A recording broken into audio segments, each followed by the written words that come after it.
Let's solve this interesting math problem.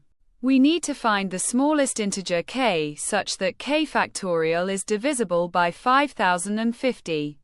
We're looking for the smallest integer k such that k factorial is divisible by 5050.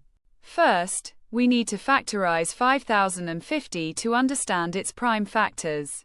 We can see that 5050 equals 2 times 5 squared times 101. So for k factorial to be divisible by 5050, it must contain all these prime factors with at least these exponents. The limiting factor will be the largest prime, which is 101. This means k must be at least 101.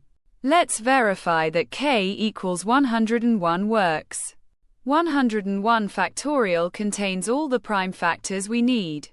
It has many factors of 2 and 5. And it includes the prime factor 101 itself.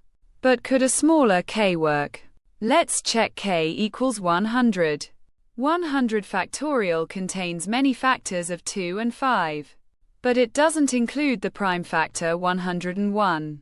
Therefore, the smallest k such that k factorial is divisible by 5050 is 101.